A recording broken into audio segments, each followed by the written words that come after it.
आदाब, नमस्कार। मैं हूं आपके साथ अबू हुरैरा और आप देख रहे हैं JKLH prime time. Jammu Kashmir के कठुआ में 3 लोगों के कत्ल के बाद हालात एक तरह से संगीन है। सड़क से लेकर ऐवान तक, असेंबली तक हंगामा जारी है।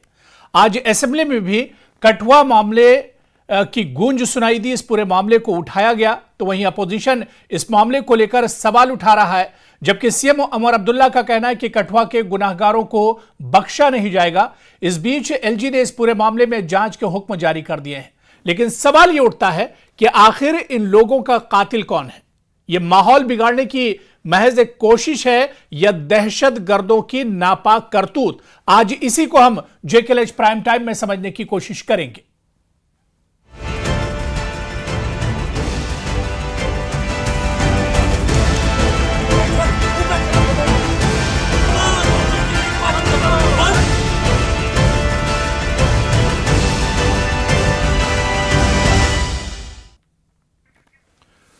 तो कठुआ में जिस तरह से 3 लोगों का कत्ल हुआ है, अब सवाल यह उठ रहा है कि कठुआ का कातिल कौन है, क्योंकि एक इशारा दहशतगर्दों की तरफ भी, आतंकियों की तरफ भी जाता है, क्योंकि आतंकी वाकयात, इस तरह से आतंकी जो वारदात हैं वो जम्मू रीजन में बढ़ी हैं और कठुआ पर भी आतंकियों की नजर रही है। तो क्या दहशतगर्दों की एक करतूत है या फिर अपोजिशन जिस तरह से कह रहा है कि माहौल बिगाड़ने की कोशिश की जा रही है? ऐसे में सवाल यह उठ रहा है कि महज यह माहौल बिगाड़ने की कोशिश है या दहशतगर्दों की करतूत? इसी को हम समझने की कोशिश करेंगे। तमाम पहलुओं से इस मामले को हम समझने की कोशिश करेंगे कि आखिर कठुआ मर्डर केस, इसमें लगातार प्रोटेस्ट और एहतजाज किया जा रहा है।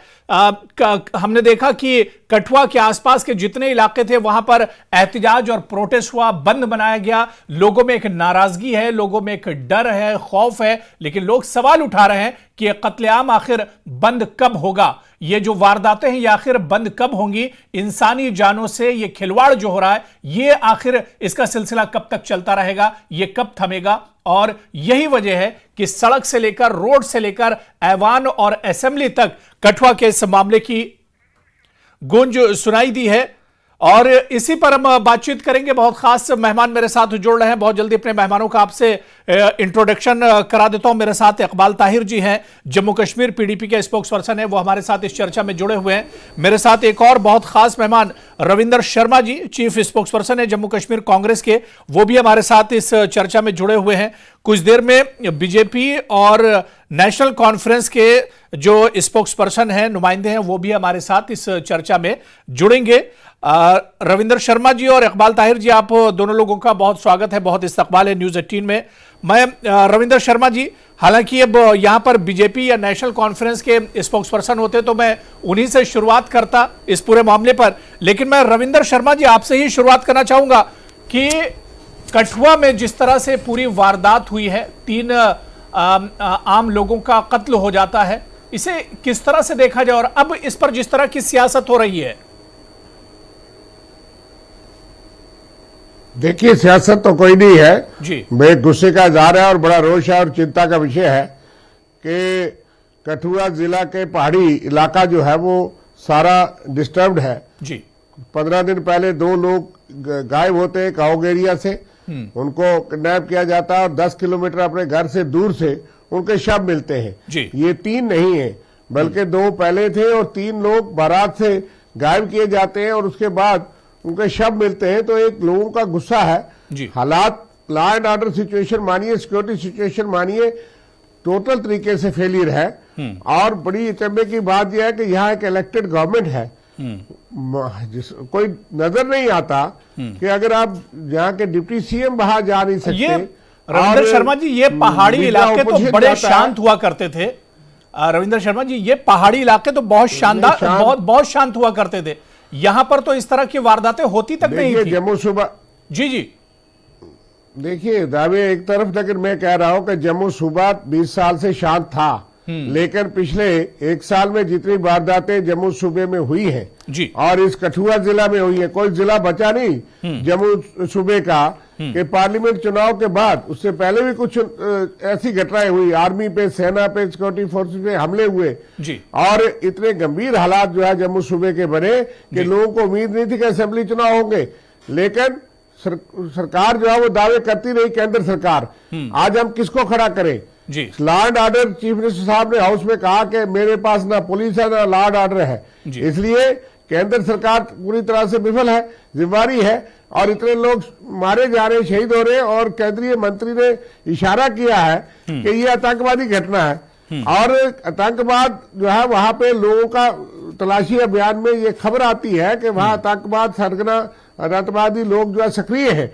और बड़ी उससे गंभीर बात यह है कि सरकार का डिप्टी सीएम नहीं जा सकता। हमारा साबका एमपी चौधरी लाल सिंह जो उसी जिले के हैं जिन्होंने चुनाव लड़ा और वहां से 2 बार एमपी रहे, हमारे वहां के नुमाइंदे जिन्होंने हाल ही में चुनाव लड़ा बिलावर से, डॉक्टर मनोहर लाल शर्मा, उनको रोक दिया जाता है। बीजेपी के एमएलए और कार्यकर्ताओं को पुलिस छोड़ देती है। ये किस किस्म का? इकबाल ताहिर जी, यही शिकायत पीडीपी की भी है। यही शिकायत जो बात यहां पर रविंदर शर्मा जी कह रहे हैं, यही शिकायत पीडीपी की है। इल्तिजा मुफ्ती ने प्रेस कॉन्फ्रेंस की और उन्होंने कहा कि उन्हें बिलावर जाने की इजाजत नहीं दी गई।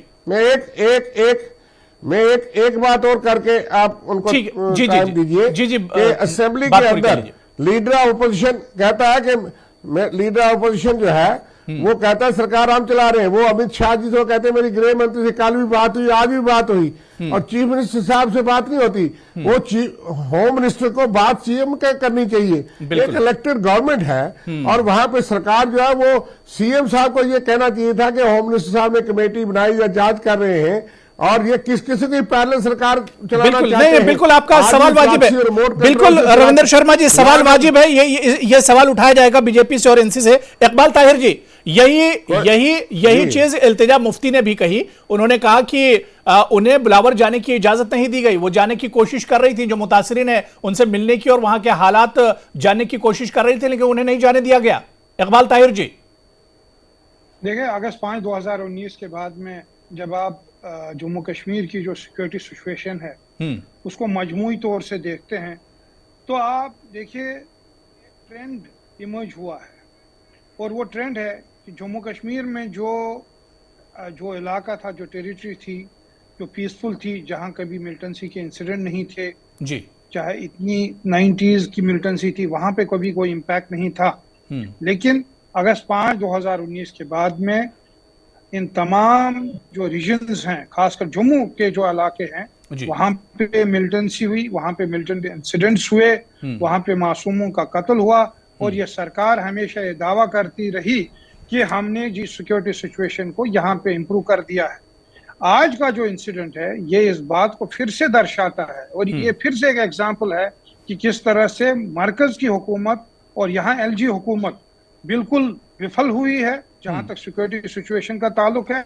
और सबसे बड़ी दुख की बात यह है कि आज हमारी एक इलेक्टेड गवर्नमेंट भी है और वो गवर्नमेंट पहले दिन से बेबस है, पहले दिन से हेल्पलेस है। और इस सिचुएशन में भी ठीक है। इकबाल ताहिर जी हमारे साथ बीजेपी एमएलए आरएस पठानिया जी भी इस चर्चा में जुड़ गए। आरएस पठानिया जी, आपका भी बहुत स्वागत है न्यूज 18 JKLH में। आरएस पठानिया जी, ये आखिर क्या चल रहा है कठुआ में? आप देखिए 3 लोगों का कत्ल हो गया है और इस पर अब सियासत हो रही है। यहां पर शर्मा जी हैं, रविंदर शर्मा जी, उन्होंने कहा कि बीजेपी के लोगों को जाने की इजाजत दी जा रही है। यही इल्जाम इल्तिजा मुफ्ती ने भी लगाया कि बीजेपी के नेता वहां पर जा सकते हैं लेकिन अपोजिशन के दूसरी पार्टियों को लोग नहीं जा सकते हैं। डिप्टी सीएम को वहां पर जाने की इजाजत नहीं दी गई। जी, सबको मेरी ओर से आदाब और नमस्कार। कठुआ वाला जो विषय है, पहले साफ स्पष्ट इस पर थोड़ी बात कर लूं जी। ये इसे पार्टी पॉलिटिक्स के शीशे से, प्रिज्म से हम ना देखें तो इंडिया आतंकवाद के विरुद्ध निर्णायक लड़ाई लड़ रहा है और ये निर्णायक लड़ाई अपने एक बहुत ही निर्णायक मोड़ में, इसी निर्णायक मोड़ में जो 90 के दशक में जैसे कश्मीरी पंडितों को कश्मीर से जाना पड़ा, उसके बाद जम्मू के विभिन्न भागों में डोडा, राजौरी, पुंछ की बात करें, हमने देखा वहां से डोडा माइग्रेंट्स, राजौरी के माइग्रेंट्स, पुंछ के इल्तिजा मुफ्ती तो कह रही कि 2019 से पहले यहां आतंकवाद था ही नहीं। यही तो नाकामी वो बता रही हैं। जी, मैं आपको कह रहा हूं, मैं उसी विषय पे आ रहा हूं। अब जो 5 अगस्त 2019 के बाद सरकार ने अपना जो ऑपरेशन ऑल आउट चलाया है, इस ऑपरेशन ऑल आउट में हमने बिल्कुल आतंकवाद को बिल्कुल अपने हाशिए पे खड़ा किया और ये अंतरराष्ट्रीय संगठन भी मानते हैं कि तकरीबन 70% से ज्यादा आतंकवाद में गिरावट आई है। अब ये एक नया मॉड्यूल आया है, काफी सारे मॉड्यूल सरकार ने ऐसे बस्ट किए हैं। ये एक नए मॉड्यूल के खिलाफ हमें लड़ना होगा बतौर पार्टी, बतौर एक मैं कहते हैं संगठन, बतौर जम्मू कश्मीर के लोग, जम्मू कश्मीर के नागरिक और हर पॉलिटिकल पार्टी को this is a mind game and we need to outwit the Pakistan and all players जो हमारे यहाँ पे ट्रबल फैला रहे हैं, हमारे यहाँ पे नार्को टेररिज्म, हमारे देश को कमजोर करने की कोशिश कर रहे हैं। हम इस पर लड़े। हमने अपना स्टैंड साफ और स्पष्ट किया। सबसे पहले तो नहीं, आप तो बीजेपी तो कहती थी कि 370 के बाद दहशतगर्दी पूरी तौर से खत्म हो जाएगी। जम्मू जहां पर दहशतगर्दी नहीं थी, आप देखिए दहशतगर्दी कितनी बढ़ गई है। अगर हमने 70% इसमें मैंने कहा आपको कि डिक्रीज अगर लिया है, आज बात चलिए अगर गुलबर्ग में फैशन शो की, चाहे खैर वो अच्छा है बुरा उस पर मैं आऊंगा नहीं, अगर गुलबर्ग में फैशन शो पॉसिबल है तो इसका मतलब हालात ठीक नहीं है, तभी हो पा रहा ना। आज G20 का मीट कश्मीर में हुआ, हालात ठीक है तभी हो रहा है। लोग अगर जंप आया, हालात ठीक है तभी हो रहा है। लेकिन रविंद्र शर्मा जी कुछ कहना चाह रहे जी। Ravindra Sharma ji, all right, all is well, ऐसा नहीं है, हमें थोड़ा समय लगेगा और इस समय में हमें पठानिया जी को ये नहीं कहना चाहिए कि हालात अच्छे हो गए, यहाँ लोग मारे गए, लोग रोष कर रहे हैं और आप फैशन शो की जिक्र कर रहे हैं। ये बड़े दुर्भाग्य की बात है। नहीं बिल्कुल जाहिर सी बात है। तीन लोगों का कत्ल हुआ है, 3 मासूमों का एक तरह से कत्ल हुआ है। मेरे साथ तो जावेद हसन बेग जी जो सीनियर लीडर भी हैं नेशनल कॉन्फ्रेंस के और एमएलए भी है बारामूला से, वो भी हमारे साथ जुड़ गए। जावेद हसन बेग जी, आपका भी बहुत इस्तकबाल है जी। रविंद्र शर्मा जी, आप कुछ कह रहे हैं, बात पूरी कर लीजिए जी। मैं कह रहा हूं 3 नहीं है, ये 5 है जी जी, क्योंकि और 5 लोग उसी बेल्ट में जिस तरीके से जिस घटनाक्रम से उठाए गए और शहीद किए गए और गवर्नमेंट क्लूलेस है। इनका मंत्री कहता है कि ये आतंकवादी घटना है, सरकार जो इनकी सरकार केंद्र सरकार को पता कोई नहीं, और बीजेपी कहती है लड़ना तो सब लड़े हैं, सब पार्टी के लोग शहीद हुए हैं, सिर्फ बीजेपी को लड़ना है। बीजेपी गम में शामिल हो सकती है, दुख में शामिल हो सकती है। प्रदर्शन किसके खिलाफ करते हैं? लॉ एंड ऑर्डर इनके पास, पुलिस इनके पास जो डिप्टी सीएम को नहीं जाने देती। ये जुलूस भी निकालेंगे, प्रदर्शन भी करेंगे, सरकार भी चलाएंगे, गम में भी शामिल होंगे और बाकी पार्टियां जो है वो आतंकवाद से नहीं लड़ रही। इसका जवाब चाहिए मुझे। नहीं बिल्कुल, मैं आपके आऊंगा। मैं जावेद हसन बेग जी, ये जावेद हसन बेग जी, मैं आ रहा हूँ। इकबाल ताहिर जी आपके पास भी आ रहा हूँ। जावेद हसन जी, जावेद बेग जी हमारे साथ जुड़ गए हैं। मैं आ रहा हूँ, कब हटाएंगे? मैं इकबाल ताहिर जी मैं आ रहा हूँ। अगर ये कह रहे हैं, अगर ये इकबाल ताहिर जी, कश्मीर में हालात ठीक हो गए, इकबाल ताहिर जी मैं आ रहा हूँ। जो इतनी आर्मी है जो वहां पे, इकबाल ताहिर जी मैं आ रहा हूँ, उनको कब हटाएंगे फिर? मैं इकबाल ताहिर जी मैं आ रहा हूं। मैं जावेद हसन जी से एक सवाल ले लेता हूं। जावेद हसन जी, मेरी आवाज आ रही है आप तक? जी आपकी आवाज आ रही है। जावेद साहब, बड़ा सवाल यह है कि दहशतगर्दी पर तो हमेशा कहा जाता है कि जब हम एक होंगे, एक साथ खड़े होंगे तो दहशतगर्दी को हराया जा सकता है। जिस तरह से कठुआ में हुआ, कहा जा रहा है कि यह दहशतगर्दों की नापाक करतूत है, जहां पर 3 और कहीं पर कहा जा रहा है 5 लोग, 2 लोग अभी भी लापता हैं, 3 लोगों का कत्ल कर दिया गया। लेकिन इसके बावजूद भी हम देखते हैं कि दहशतगर्दी के खिलाफ हमें एक होना चाहिए। लेकिन हम देख रहे हैं कि असेंबली के अंदर किस तरह से इस पूरे वाकये पर हम सियासत कर रहे हैं, हम एक दूसरे पर बयानबाजी कर रहे हैं, एक दूसरे पर निशाना साध रहे हैं। मैं सबसे पहले जो ये फैमिलीज, अफेक्टेड फैमिलीज हैं, उनके साथ ये यकजहती का इजहार करता हूँ कि भाई थी दुख और अफसोस का मुकाम है कि जो दहशतगर्दी है ये ऐसे लोगों को टारगेट बना रहे हैं जो निहत्थे भी हैं और बेगुनाह भी हैं और इंतहाई दुश्वार इलाकों में बसते हैं। तो ऐसे को दहशतगर्दी का शिकार बना के जो दहशतगर्द हैं वो क्या हासिल करना चाहते हैं, इसके बारे में क्या कहा जा सकता है सिवाय इसके कि ये इंतहाई अफसोसनाक वाक़ा। लेकिन तो जो दहशतगर्दी हमारे मुल्क में शुरू हुई है, इसकी थोड़ा इसका एक तारीखी पस मंजर भी है। उसमें भी एक वक्त ऐसा था कि हमारे पंजाब में दहशतगर्दी थी, हमारे कई ईस्टर्न स्टेट्स में दहशतगर्दी थी, नॉर्थ वेस्ट में दहशतगर्दी थी, आसाम में टेररिज्म था, कश्मीर में 2019 से पहले तो इस कठुआ में तो नहीं था। कठुआ में दहशतगर्दी खत्म हो गई थी, जम्मू के इस पूरे रीजन से दहशतगर्दी खत्म हो गई थी। ठीक है, आप बोले जनाब, बोले आप, फरमाया जी। नहीं, मैं जावेद साहब ये कह रहा हूं कि जिस दहशतगर्दी की आप बात कर रहे हैं तो जम्मू रीजन में तो दहशतगर्दी नहीं थी 2019 से पहले तक। जी आगे भी फरमाए, हुक्म करें जी। नहीं तो ये दहशतगर्दी कैसे फिर अब यहां पर इस तरह के वाकयात कैसे हो रहे हैं? पीडीपी कह रही कि सरकार का होना और ना होना बराबर है। जब सवाल भी आपने करना है, जवाब भी आपने देना है, तो हम सुन रहे हैं, आप बताएं।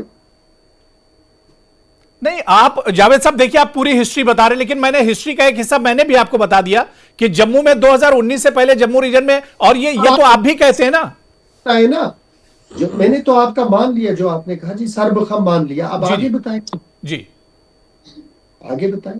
आपको एक संजीदा डिस्कशन में जब आप सवाल पूछते हैं बुला के, तो फिर अगले को जवाब देना चाहिए, है ना। आप जब सवाल तो देखिए, सवाल तो अब अपोजिशन और पीडीपी भी कर रही है। पीडीपी कह रही है कि सरकार का होना और ना होना बराबर है, जिस तरह के हालात हैं इस वक्त। मैं आपको ये कहता हूं, मेरी बात ये एक बहुत ही सीरियस इशू है जी। मेरी उम्र इस वक्त 60 साल है, मेरी बात गौर से सुनो। मेरे बच्चे हैं, मेरे नौजवान हैं, जम्मू कश्मीर लद्दाख के लोग, पूरे मुल्क के लोग, हम जो हिंदुस्तान इनको मुंतकिल करना चाहते हैं बिशमूल जम्मू कश्मीर में, किस तरह का होगा, इस पे बात हो रही है। ये एक इंतहाई संजीदा डिस्कशन हो रही है, ये ब्लेम गेम नहीं है। मैं आपको ये कहता हूं कि बदकिस्मती से अंग्रेज यहाँ से जाने के बाद मुल्क के अंदर, हमारे मुल्क के अंदर कई जगह दहशतगर्दी ने साथ उठाए, और एक कलेक्टिव रेस्पॉन्स मुल्क ने जहां दिया है, सिक्योरिटी फोर्सेस ने कुर्बानियां दी हैं, तो उस दहशतगर्दी को हमने इरेडिकेट किया है। अब इस वक्त जम्मू कश्मीर में पिछले 30 साल से मासूम लोग मर रहे हैं, चाहे वो हिंदू हो चाहे वो मुसलमान। जो दहशतगर्द होता है बुनियादी, इसका कोई मसला नहीं है। इस वक्त हमारे पास 3 बड़े इंपॉर्टेंट इश्यूज। एक ये है कि जो इस वक्त लॉ एंड ऑर्डर जिन लोगों के पास है, उनको प्रोएक्टिव होना पड़े। उनके प्रोएक्टिव होने का मतलब ये है कि जो है बॉर्डर पे ना पठानिया, ना आप और ना मैं ड्यूटी दे रहे हैं। जो बॉर्डर की सर्वेलेंस है, इसको बढ़ाया जाए, इसको इतना फाल बनाया जाए, इतना फूल प्रूफ किया जाए कि जो लोग वहां से आके यहाँ इस तरह की कार्रवाइयां करते हैं, उनको यहाँ पहुंचने से पहले ही उनको उनके अंजाम तक पहुंचा दिया जाए। एक दूसरा ये है कि हमारा इंटरनल सिक्योरिटी सिस्टम इस तरीके से बिल्ड किया जाए, और इस तरह से कोऑर्डिनेटेड एफर्ट हो, और इस तरह से ये ऐसे वल्नरेबल इलाके जो हैं, उन वहां के सिविलियंस को और सिक्योरिटी एजेंसीज को, हमारे इंटेलिजेंस नेटवर्क को इतनी कोऑर्डिनेशन के साथ काम करना है कि कोशिश ये करें कि हमारा इस मुल्क का एक भी शहरी इस दहशतगर्दी का शिकार ना हो, और उसके लिए मुमकिन किया जा सकता है 99% तक हम इस। ठीक है पठानिया जी देखिए जावेद हसन बेग साहब ने बहुत तफसील में अपनी बात रखी। उन्होंने सीधे जो बिल्कुल मुख्तसर में उन्होंने ये कहा कि दहशतगर्दी के खिलाफ जिस तरह से एक्टिव होना चाहिए, वो चीज नजर नहीं आ रही है, क्योंकि लॉ एंड ऑर्डर तो अब उमर अब्दुल्ला सरकार के हाथ में है नहीं। तो जिम्मेदार कौन है इसके लिए पठानिया जी? मैंने पहले भी कहा है कि हम इसे भारत जितने भी आतंकवाद के विरुद्ध लड़ाई लड़ रहा है, इन सब और इस आतंकवाद के विरुद्ध लड़ाई को हम पार्टी पॉलिटिक्स में ना इन्वॉल्व करें, कि हम सबकी लड़ाई। बेग साहब बोल रहे हैं कुछ, मैं बता रहा बात पूरी कर लिया, आप बोलिए। विरुद्ध लड़ाई में इस दहशतगर्दी के खिलाफ जम्मू और मुल्क के लोगों को एक कलेक्टिव रेस्पॉन्स देना होगा। ये सियासी मसला नहीं है, ये हमारे सर्वाइवल का मसला है, हमारी बका। तो फिर असेंबली में एक दूसरे पर बयानबाजी क्यों करते हैं? फिर असेंबली में एक दूसरे के खिलाफ क्यों लड़ते हैं? इकबाल ताहिर जी कुछ कहना चाह रहे हैं? इकबाल ताहिर जल्दी से, मैं पठानिया जी आ रहे हैं। इकबाल ताहिर जी हमारे जो बेग साहब है, हमारे सीनियर है, हम इनकी पूरी इज्जत करते हैं, लेकिन मुझे खुदा रहा एक बात बताइए कि जो बेग साहब ने यहाँ पे बातें सामने रखी, वो कौन रोक रहा है सरकार को इम्प्लीमेंट करने से? मरकज में इनकी सरकार है, इतने सालों से ये सरकार चला रहे हैं, और सिक्योरिटी के ताने बाने का दावा करते हैं, उन्हें सारे मुल्क में वोट बांटे, तो कौन रोक रहा है इनको? जवाब देना है इनको। हर बार ये हम नहीं सुनेंगे कि हाँ ये चल रहा है, वो चल रहा है, ये होगा वो होगा। आज जवाब देना होगा इस सरकार को, चाहे वो मरकज में है, चाहे वो एलजी की हुकूमत है, चाहे वो स्टेट गवर्नमेंट है। इन तीनों को आंसर देना है कि क्यों हो रहा है, कब बंद होगा, हमें टाइम पठानिया जी देखिए जवाब तो देना पड़ेगा। जम्मू कश्मीर का लॉ एंड ऑर्डर सेंटर के उसमें आता है। मैं आ रहा हूं, मैं रविंदर शर्मा जी आ रहा हूं, पठानिया जी से जवाब ले लेता हूं। मैं आ रहा हूं रविंदर शर्मा जी मैं जवाब दे रहा हूं। पठानिया जी से मुझे 2 सवाल करने, चलो अच्छा ठीक है, आप भी सवाल कर लीजिए। पठानिया जी सवाल ले लेते हैं रविंदर शर्मा जी से, फिर आप जवाब दे दिए। जी रविंदर शर्मा जी, बड़ा सम्मान रविंदर जी का, पहले चलिए। अगर अगर इकट्ठा ही जवाब दे देंगे तो अच्छा है, क्योंकि हमारा सरकार केंद्र सरकार से सवाल है जी। और क्योंकि पहली बात तो ये है कि जब वो सूबा शांत था तो यहाँ लहू-लुहान क्यों हुआ, और इतना आतंकवाद जो है वो 20 साल में नहीं था। वो आपके यूटी बनने के बाद, हर कोशिश के बाद, ऑपरेशन ऑल आउट के बाद इतने लोग, इतने जवान, इतनी सेना पे हमले हुए, शहीद हुए। और आज भी जब आप कहते हैं 70% ये आंकड़े गिनाते हैं तो हमारा दिल जलता है कि एक तरफ 3 जो है शव पड़े हैं, 2 पिछले दिनों शव मिले हैं, और कठुआ वो सबसे शांत बॉर्डर पंजाब और हिमाचल के साथ मिलने वाला इलाका बहुत बड़ा आतंकवाद ग्रस्त है। और अभी ये पता नहीं सरकार को ये आतंकवादी घटना है या कोई और साजिशें हैं। और सरकार, और दूसरी तरफ से सरकार यहाँ पे डिप्टी सीएम को नहीं अलो करेगी। लीडर ऑपोजिशन असेंबली में ये कहेगा, मेरी बार बार होम मिनिस्टर अमित शाह जी से बात हो रही है, होम मिनिस्टर चीफ मिनिस्टर से कब बात करेंगे? He is home minister where he has to talk to the chief minister, और instead of talking to the chief minister वो अपनी पार्टी के और वो पैरेलल बताते हैं, और जाएंगे भी यही, अफसोस भी यही करेंगे, प्रदर्शन भी यही करेंगे। किसके खिलाफ प्रदर्शन? केंद्र के खिलाफ है। पठानिया जी देखिए बहुत अहम सवाल उठा रहे हैं यहाँ पर, रविंद्र शर्मा जी ने बहुत अहम सवाल उठाया है जी। हमारे लोग नहीं जा सकते जी। मैं आप सरकार को भी नहीं चलने बड़ी विनम्रता, बड़े अदब और बड़े एहतराम, बड़ी जिम्मेवारी के साथ मैं आपको अप्राइज करूं कि इस इंसिडेंट को अभी तो पुलिस ने सर्टिफाई भी नहीं किया कि ये टेरर का एक्ट है भी है कि नहीं। बट हम इसे मान के चल रहे हैं कि चले टेरर का एक्ट है भी है, लेकिन सरकार की सीरियस अप्रोच देखें कि होम सेक्रेटरी और डीआईबी दोनों जम्मू कश्मीर में कल से हैं और इस पूरी सिचुएशन को एनालाइज किया जा रहा है। मैंने आपको बोला कि 90 के दशक का वो कश्मीरी पंडितों का, या वो जम्मू, डोडा, राजौरी, पुंछ से माइग्रेंट्स, और अब फिर ढांगरी, पाटाडोरिया के बाद फिर एक बिलावर एरिया, बसंतगढ़ एरिया, और फिर आज लोहाई एरिया में ये जो एक सस्पेक्टेड, एक शक-जुबा एक मिलिटेंट अटैक देखने को मिला है। मैंने कहा कि ये फाइट अगेंस्ट टेरर में हम सब बराबर के स्टेक होल्डर, हम सब इसमें बराबर की बात करें। जहां तक किसी को अलाउ किया गया, किसी को डिसअलाउ किया गया, ये पुलिस रिस्पॉन्सिबल, मुझे लगता नहीं। उमर साहब बहुत रिस्पॉन्सिबल आदमी है, जिम्मेवार आदमी है, सदन में बोला, मुझे लगता नहीं ऐसी बात होगी। नहीं, कहां अलाउ किया गया? रविंद्र जी यही तो पूछ रहे हैं कि अलाउ कहां किया गया? मेरी बात सुन लो प्लीज। अगर ऐसी बात होगी, ऐसी नहीं, इल्तिजा मुफ्ती को नहीं जाने दिया गया, डिप्टी सीएम को अलाउ नहीं किया गया। मेरी बात है, अगर कोई जाना चाहता है वहां पे अपनी ताजियत, अपने एक्सप्रेशन, हमारे दो नेताओं को, कांग्रेस लीडरों को नहीं जाने दिया गया। तीसरा, I want to put a counter question to it. Sunil Sharma sahab ने जब विधानसभा के पटल में बोला, मैं भी वहां था, जावेद बेग साहब भी बोले, उन्होंने कहा कि मैं 3 दिन से लगातार उनके वहां फोन कर रहा हूं। तो उमर साहब अगर मुख्यमंत्री है तो उनको भी वहां फोन करके एमएचए को बात करके अपना कंसर्न जताना चाहिए। ये नहीं कहा उन्होंने कि गृह मंत्री जी मुझे फोन कर रहे हैं। अगर भारतीय जनता पार्टी की एलओपी है, उसके वरिष्ठ नेता है, अरे कार्यकर्ता अपने नेता को नहीं तो किसको फोन करेगा कि भाई साहब, और उस नेता के पास जब जम्मू कश्मीर के लॉ एंड ऑर्डर का चार्ज हो और उनके बात करने का ये नतीजा है कि आज पुलिस की वकालत भी कर रहे थे और होम सेक्रेटरी यहाँ पे है। मैं फिर भी मैं बोलूं, मैं आश्वस्त करना चाहूंगा आपके माध्यम से जम्मू कश्मीर के लोगों को कि आतंकवाद के विरुद्ध लड़ाई जो है ये निर्णायक मोड में, जैसे मैंने पहले कहा, तब तक नहीं रुकेंगे जब तक जम्मू कश्मीर। पठानिया जी देखिए, हर वारदात के बाद तो यही बयान आता है। पठानिया जी, अफसोस की बात तो यही ना कि हर वारदात के बाद यही बयान आता है। बंद करके रहेंगे, जम्मू कश्मीर शांति पसंद और एक बहुत बड़ी साजिश है कि यहाँ की सरकार को बताना कि ये इनके हाथ में कुछ नहीं है, और एक इलेक्टेड गवर्नमेंट के साथ हमें तो ठीक है आप, लेकर हमारे लोकल नुमाइंदे वहां अपने कॉन्स्टिट्यूंसी में नहीं जा सकते। जिस आदमी ने 4 महीने पहले चुनाव लड़ा और 30,000 वोट लिया हो, उस आदमी को वो साबका मंत्री रहा, 3 बार विधायक रहा, एमपी रहे 2 बार मंत्री रहा कैबिनेट का, वो जाने से क्या खतरा है कि आप सिलेक्टिव क्यों हैं? कैसे पुलिस और उनके जाने से खतरा हो सकता है? वो तो लोकल थे। ये किस किस्म का तमाशा चल रहा है? एक तरफ से लोग मारे जा रहे हैं, शहीद हो रहे हैं, और इन्होंने कार्डन करके रखा है। अपने लोगों को कहा कि शोर करिए, डीएम से जवाब पूछा रहे, अपने लोगों को कहा कि आप सरकार के खिलाफ प्रदर्शन करिए, पाकिस्तान का पुतला जलाइए।